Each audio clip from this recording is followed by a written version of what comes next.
welcome to Build Brunch, the daily morning show where we talk about the latest topics in entertainment. I'm Brittany Jones-Cooper. I'm Shannon Coffey. I'm Allie Colbert. And I'm Lucas Tim. Hi, everyone. Hi, guys.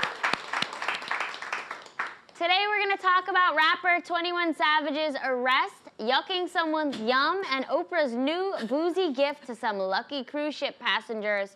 Plus, special guest Jennings stops by to discuss her hit TLC show, I Am Jazz. But first, we want to say mazel mazel to Andy Cohen. He's a father now. He had his little baby boy named Benjamin Allen, and he's a big boy. He's like 9 pounds. So happy for him. We've been waiting for this. We know he moved his show out to LA in preparation for the baby, and so the day is here. Yeah. Isn't Benjamin Allen the furniture company?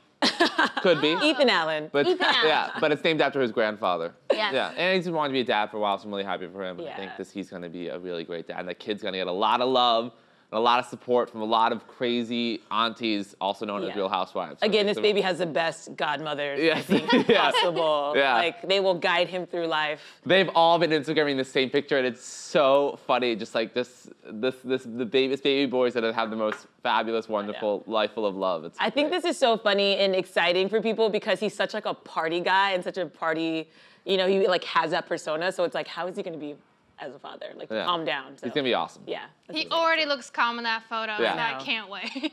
I love it. Well, congrats. Well, Rihanna is joining the subscription box trend with the launch of her new Savage Fenty Extra VIP box that comes with all the lingerie you can ever ask for. The items vary from month to month and are chosen by the singer herself. Ooh, who's gonna sign up? Damn. So if I put on the lingerie, can I sing and dance and look like Rihanna? But yeah, that's the only your way. heart. That's the only way it's worth it for me is if I like look like her when I put it on. Well, that's what I'm afraid of. Like, first of all, this costs roughly $50 a month, but I feel like, will this lingerie look good on people not named Rihanna? And I don't know that. Maybe it will, but I feel like it's... That lingerie certainly won't. I feel like only Rihanna can pull that. First of all, it comes with the rump, what is it called? Rump or whatever? Yeah. Romper. Robe and a blindfold. The rumper. Oh, and it comes with a blindfold. a set of dye that say, like, you can roll them and it's like, choke me, daddy, and fun stuff like that. Yeah, they're sex dice. Yeah. So it's like very sex positive and it's very inclusive. It comes in like a lot of different sizes, so it's for all women, I want to point out, which I thought was cool.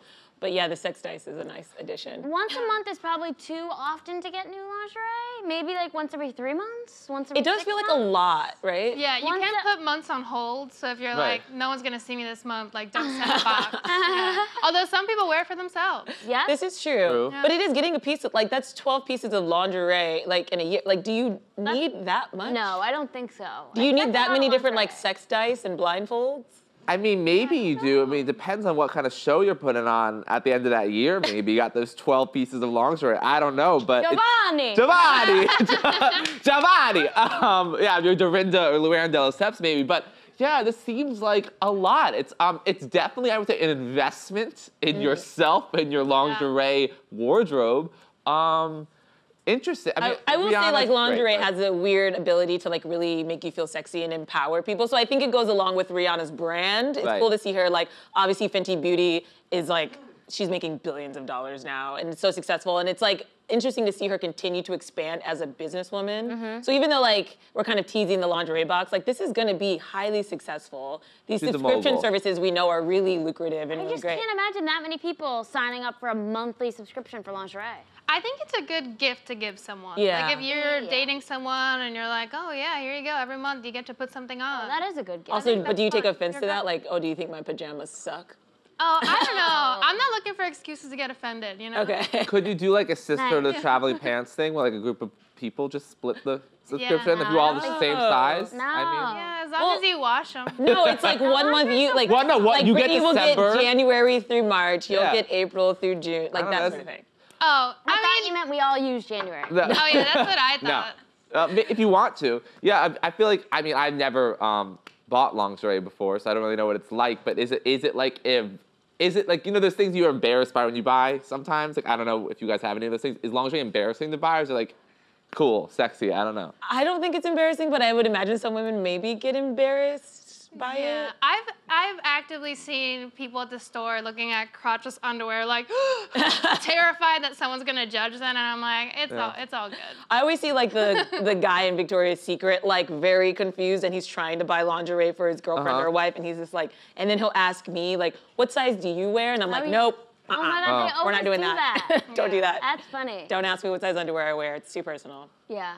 It is personal. This is weird that I'm bringing up my dad right now, but when I've gone clothing shopping for my mom with my dad, not for lingerie, if we're like in like a store like Lululemon or something like that, he will often say to the person, he'll be like, my wife is like this tall, and like this, and I'm like, what are you doing? Like, Guys have no clue, so this may be helpful. Yeah, the guys do get, we asked the nearest woman, like, hey, do you like this? Is this what, my girlfriend's like this, and she listens to this hair is like this long, and the girl's like, I don't, what? Like, we're not all the same.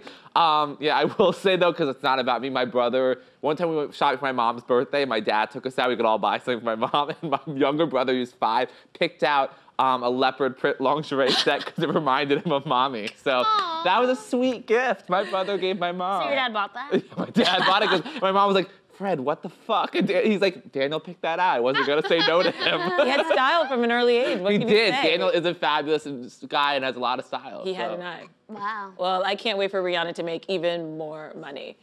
Moving on, Grammy-nominated rapper 21 Savage is currently under arrest by U.S. Immigration and Customs Enforcement for reportedly staying illegally in the United States. The agency claims that the rapper is actually a UK citizen who overstayed his visa and now faces deportation. Well, I just listened to one of his songs, and he should be deported on that alone. You don't like him? That one's like something a lot. That song sucks. A lot. He might be good, though. I got shot a lot. That's how it goes. That's how it goes. He's 21 Savage. I get him confused with 21 Pilots, Post Malone. Oh, I feel like I can tell them apart. I saw him at the Slut Walk in LA, and he was so sexy and so like quiet and cool. I was like, I'm into it. Basically, and the story is that he has lived in Atlanta for a long time. Has never said he was born there, but he's does a lot in the Atlanta community. Does a lot of charity work. Big part of that city.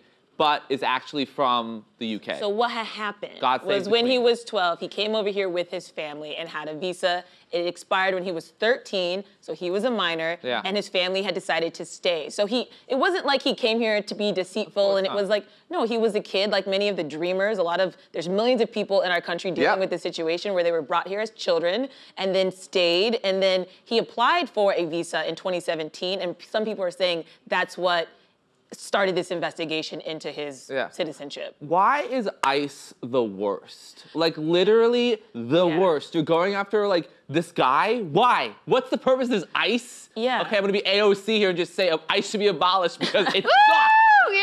They're just sorry to get political producers. Focus on the wrong thing and the wrong people. Who cares? It's I mean, like he's if not people a were bad brought here as person. children, they should be given a pass to citizenship. I just believe that. So it's like, and this guy, I mean, he's been here a while, makes good music, he helps the community. What are you doing? This is a waste of time. Like, come on. he doesn't even sound British anymore. Yeah, he doesn't.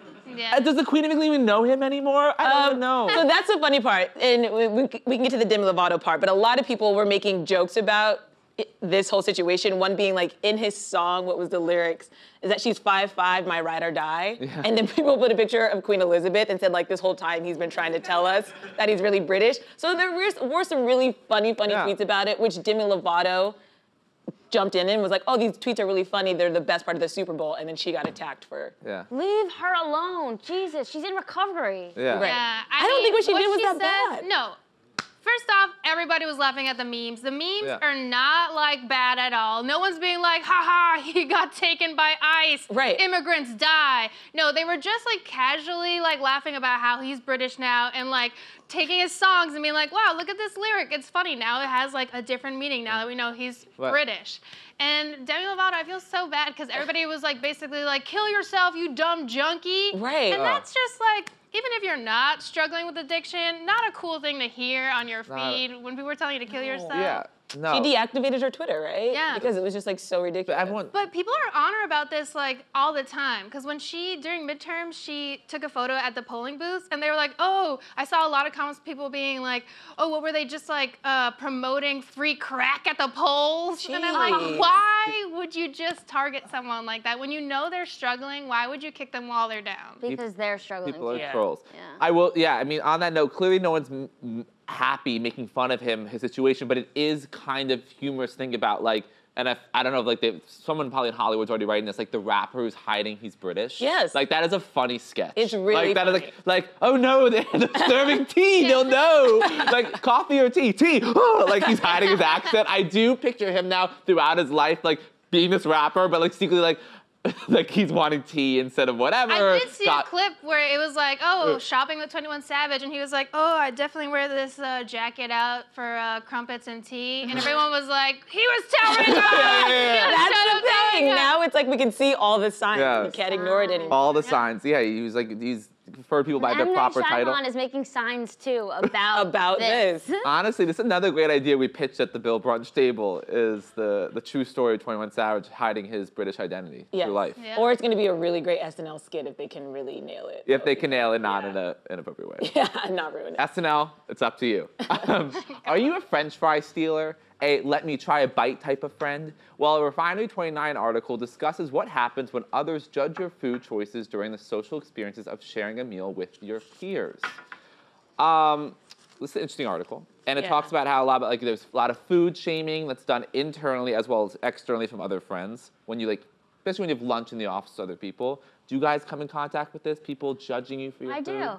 I do come in contact with. I came in contact with this just the other day. Because, oh, really? Actually, no. Brittany was. I'm not even referencing Brittany, even though Brittany did that. Huh? But What? I'm not even referencing you. Okay. But the other day, I did order a grilled chicken sandwich, and our producer accidentally took that sandwich and ate it, and then told me how bad it was. And then I told her that that was my sandwich, and people are always judging your food choices, and honestly, that's uncomfortable because food choices are super vulnerable. Like sometimes if I'm in a Pick-a-Bagel or some sort of deli, and I'll order something, and the deli guy's like, what'd you say? And I have to say my order even louder. Like the more I have to repeat it, I just take away things because I'm so embarrassed. Well, and I'm just like, Brad, just Brad's good. Well, arguably, Cynthia Nixon lost the primary because that bagel order she ordered. That was the biggest story of the Democratic primary when she ordered the cinnamon bagel with lox and whatever. Yeah, I think this is.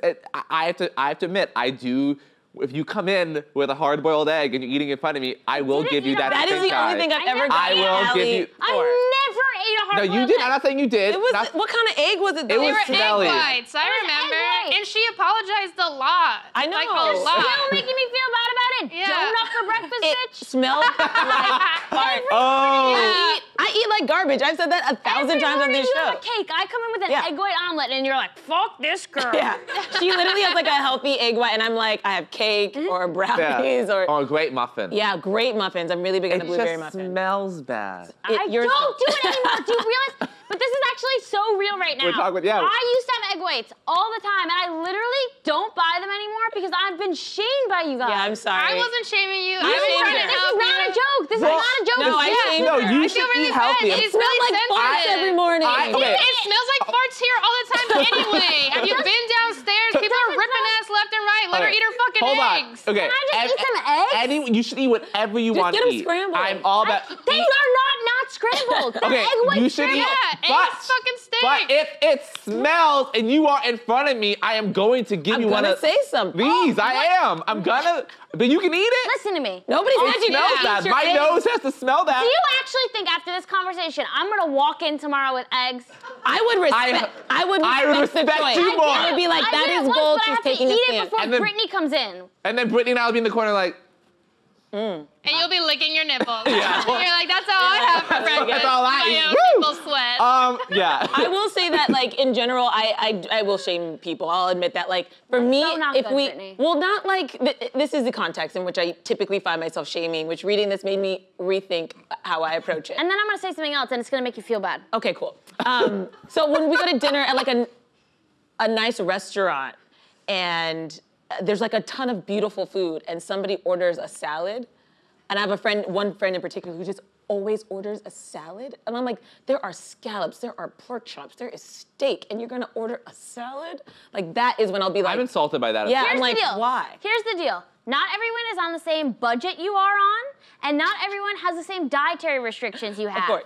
I have allergies and I have Crohn's disease. So when I choose what I'm eating, it's super selective to my health. Yeah. And shaming people, you have no idea. I hate when people shame people when they're eating. Like, you could be vegan, you could be trying to lose weight, you could have Yeah. I think it's so much more loaded than you think. It is, but I'm also doing this with like my best friend. Like, I know her dietary restrictions, you know what I mean? So like, I hear you, and that's very important, and I have to respect that. I think it's something you should be aware of. It's funny because you're just assuming that person is missing out, even though they're making choices for themselves. They're like, I want this salad, and you're like, you're so dumb. You want a pork chop. You just don't know it yet. And it's like, no, your friend is probably smart and knows what she wants. She's not. She wants the pork chop. No, you gotta trust her. But I will say that on this note, though, what I do not like, if you are at a dinner with friends and you all go in on family style, there is an agreement. You'll be sharing. But if you don't, and you come for my fries, bitch, you could have ordered those fries. That is when I get upset. That is when I get upset. I think we can all agree on that. But now we have to change the subject to alcohol, okay, guys? Oh, my favorite topic. You get a tequila shot. You get a tequila shot. Everybody gets a tequila shot. That's what passengers were lucky to hear when media mogul Oprah Winfrey handed out shots to them on a girls' getaway cruise. Even more iconic, Oprah was in her jammies. Take a look.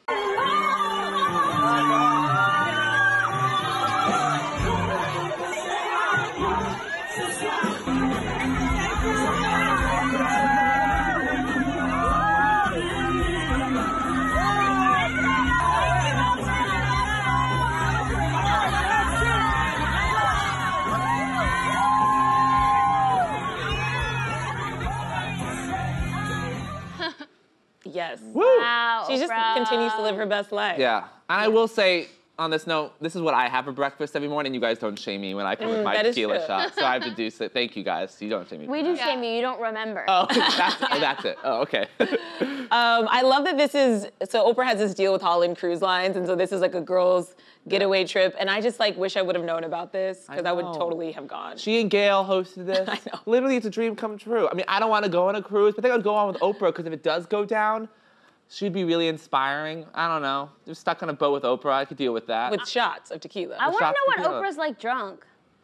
I think she likes to dance. Have Yeah. you ever, okay, so I envision Oprah drunk like I do in her photo shoots. If you've never seen an Oprah photo shoot, I would recommend Googling. There are plenty to choose from. She gets really into it. She always has music, and she like dances and poses at the same time, but she's super turned up. And She I just jumps see, up and down. Yeah, and I just see that being like drunk Oprah. Like she Yeah. loves to dance. She likes to like get a little naughty, pass out shots. Yeah, if Oprah wants to have her own tequila like George Clooney, do it, Oprah, because I'm down. I will spend all my money on that. Oh, she could. She could. It would be smooth On the and wonderful. set of Wrinkle in Time, I believe she like had a margarita maker, and she was making margaritas for the entire cast and crew. Because I remember Reese Witherspoon and Mindy Kaling like posting pictures like not Rita, that's my mom's name.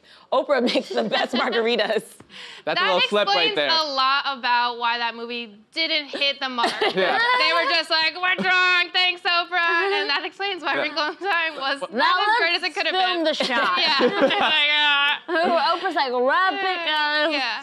And then they're like, oh, you're not the director. I thought Mindy Kaling just couldn't walk in those shoes that they had her in, Yeah. but now I know she was just wasted. Right, makes sense.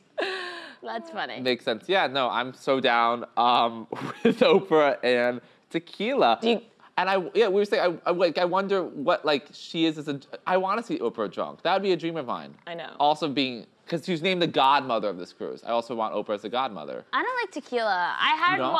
it's you know why? It's because I used to love tequila, and I had one night with tequila, and Nice. it's like that happens to you with like a bunch of drinks. I feel like there's a horde of white girls somewhere being like, I can't do tequila anymore. Yeah. But like I just had one night with tequila, and now I can't do it. I Like love tequila. Tequila's my drink of choice. Oh, for I can't sure. drink vodka. I'm allergic to it. So tequila very quickly took its place. wow. Yeah. All right, so I won't shame you if you don't order vodka. Don't shame me for that. Shame. I will still shame you for eating fart eggs. It's cool though. I've actually let someone fart in my mouth once. Shannon. That Shannon. is disgusting. Okay, now. Yeah, I'm taking the heat off Yeah. you, egg girl. Yeah. Hey, chill. And- I'm trying to take a bullet for you, and then you're like, That's Allie right there. Literally, Yeah. that's Allie. Don't come for your Wow. defender. I'm not coming for her. you know what? Fuck you. you're done! You're done, egg girl! Back alley. Shannon jumped in front of the bullet and you were like, ew, you smell. I sucked a fart and she's like, ew, don't touch me. That's not the same. It is totally the same. Whatever. Don't kink shame, don't food shame. You guys are all closed-minded. No, I'm a goddess. that's another edition of Shannon's Stories. It's a BUILD Brunch regular segment. Shannon tells the most amazing stories, and I was ready for her. It began on a sunny day in Well, crazily enough, I already knew that somebody farted in Shannon's mouth. Like, I've What heard this happened before. with that? No, our producer's in our ear like, rap, rap, rap. She's like, Shannon, get out. Going down. It's going down. We get it. Tell us that story later. I will. We'll all order a bunch of egg whites, and I'll tell you about my fart story. Tequila. Brunch, brunch, Brunch, brunch. brunch. But now it is time for today's guest. Jazz Jennings is a YouTube star, spokesmodel, TV personality, and LGBTQ rights activist who is most notable for being one of the youngest publicly documented people to identify as transgender. Her groundbreaking series, I Am Jazz, recently returned for a 5th season and follows Jazz as she opens up about her most intimate journey yet. Take a look. And this season on I Am Jazz. I'm just gonna do some like basic glam. Let's do it! Jazz's surgery is right around the corner. After 3 days, I leave the hospital. And Jazz is being sent to a hotel with just me. I've done nothing. We've got 3 weeks. 3 weeks? You cannot be prepared for the surgery. It was brutal. I feel like I've been ready to fall in love for so long. It's like the ultimate connection. There's a boy in the picture now. Amir just gets me and I get him. Have you kissed him yet? Yes, I've kissed him a lot. I just got off the phone with ABC. Juju Chang, he's interested in having a sit down with you to talk about your surgery. It's just like a fluff piece. There are some people who will think her parents brainwashed her. This is not a fluff piece. Things are still TBD. The surgical team haven't figured out what approach they're gonna take to building my vagina. Your guides are telling you if you waited a little bit longer, things will come out better for you. I've been waiting for this my whole life and now it's time. She's the most difficult case that I have encountered. She'll be experimental. I don't even want to think about what's going on. Oh my God. Everyone, please give a warm BUILD Brunch welcome to Jazz Jennings. Jazz, so season 5, that's so exciting. That's amazing. What can we see on this season? Like, what should people expect? Well, this season really focuses on the gender confirmation surgery, which was a huge transformation in my life. It was really life-changing, and you know, there was a major complication, and that's what viewers are seeing now. It was really hard, but you know, it is what it is, and I just had to stay strong through that. Awesome. And could you tell us about when you started sharing your story? Because I feel like the first time I saw you, you might have been only 7. Yeah, I was 6 years old when I appeared on 2020 with Barbara Walters. So it was way back when. For 2/3 of my life, I have been in the public eye sharing my story. And it's been hard, but I'm proud to see the change that my family has been able to create. Yeah. And it's been so cool watching the show. I've checked it out over the years, and I just always applaud you for your bravery in sharing your story, because I know it's not easy, especially when you're undergoing something like a major surgery. Yeah. So were there any hesitations in sharing that part of your journey? You know, while it was a very personal, intimate experience, there wasn't any hesitation because I've been so open throughout all aspects of my journey, and this is obviously such a big step, and while it is personal and controversial in some ways, I think it's important to share because people need to be aware of what this surgery is, and we can only learn through increased education and visibility. Definitely, and how important it is and how much it can change an individual's life. Yeah. And this is something you wanted to do for so long. Forever. So now that you've gotten to do it, how do you feel? I feel amazing. I feel like I finally have that mind-body alignment that I've always wanted. And, you know, I remember waking up on the day of the surgery and I felt pure ecstasy. It was the best day of my life. And I was just so happy to have my family there, and we had come so far, and it finally was happening. Yeah. And the fact that it's documented, like you said, is going to have such an impact, I think, for so many youth. Yeah, I hope so. You know, this procedure was experimental because I was suppressed at such a young age. I was 11 years old when I went on hormone blockers, and, you know, I was really kind of one of the first people to be suppressed at such a young age. And due to that, there was a lack of genital tissue, so they had to extract materials from other areas of my body. They used my peritoneum, which is my stomach lining, and they also took skin grafts, and it was really like an amazing medical feat because it was like patchwork. They quilted all of these different materials together to create it, and you know, it was really amazing. You now know so much about the human body. You've said all those words. I have no idea what you're talking about, which is incredible. Yeah, I know. I feel like a doctor now. Yeah, basically you are. I'm curious if you experienced any, you know, form of bullying throughout this process, and also, if so, what advice you would share to other people? Yeah, I mean, throughout my entire life, I have faced bullying. In elementary school, a lot of the kids didn't understand why I transitioned, and I remember they would scoot away from me at the lunch table, and they said if they could kill any classmate, that it would be me. And even today, you know, online, I face harassment all the time on social media, and I try not to read the comments at all, but when I do read those comments, it really just shows me that there's still people out there who don't understand, and therefore I need to continue sharing my story so I could open up those people's minds and eyes. Yeah, absolutely. And I'm also curious what you would say to someone who's hoping to transition, but maybe in a transphobic family, or in a community. You know, it's hard for me to speak from that perspective because I've been so lucky to have the love and support of my family. But to those youth out there who don't have the love and support of their family, I just try to tell them to stay strong and keep moving forward. It's a very simple message, but if you really maintain a positive attitude and have an awareness of yourself and who you are, then you could move forward in life creating that reality for yourself where one day you can be your true self. Absolutely. And you're known, which is so heroic, to tackle really divisive issues head-on, such as like gender-neutral bathrooms, school sports. Do you feel a pressure at such a young age to take on these difficult issues? You know, I would say yes and no. Right. The reason why I don't feel pressured is because I know at any time I could stop and do what is best for me, and that's what's most important, doing what's best for jazz. And at the end of the day, though, I do kind of feel a pressure in some sense just because I'm already in this position, and I feel like I have to use my platform for good because someone needs to be speaking out, and there are many people doing it, and I want to be a part of that change. Yeah. I think our society is still a long way to go. We've come a long way in trans advocacy, and I'm, as an ally, learning more and more every day. What can I do as an ally to better educate myself and help trans people? Yeah, just, you know, educate yourself by looking up stuff online, learning more about what it means to be transgender, and just having an open mind. It's all about love. As long as you could love and accept someone for who they are, then that's all that matters, and you're a great ally. Yeah. You are, for a teenager in America with a TV show. Like, what do you like? What do you want to do? Do you want to just go hang out in the movies, or you want to go be movies? Like, what's next for you? You know, I don't really know what lies ahead for me, but I do know that I want to continue using my voice as much as I can. I think I have a powerful message that resonates with a lot of people, and I want to live in a world where everyone is able to be their true, authentic self without worrying what other people think. Yes. I feel like we're constantly trying to care. We're constantly caring about the perceptions of others, but all that matters is self-perception. As long as you can love yourself, then you got it going for you. Yes, you are such a wise 18-year-old. Do you see the White House in your future? Because I would vote for you. I would vote for you. I only ask if you guess this, but hey. Maybe, I don't know. Hit me up if you do. I'll help you with that campaign. Perfect 2020, Jess Jennings! Jess, thank you so much for joining us. Of course. Thank you. Thanks. I'm glad to be here. And you can catch new episodes of I Am Jazz Tuesdays at 9, 8 Central only on TLC. That's all from us. We'll see you tomorrow, same time, same table. We'll see you.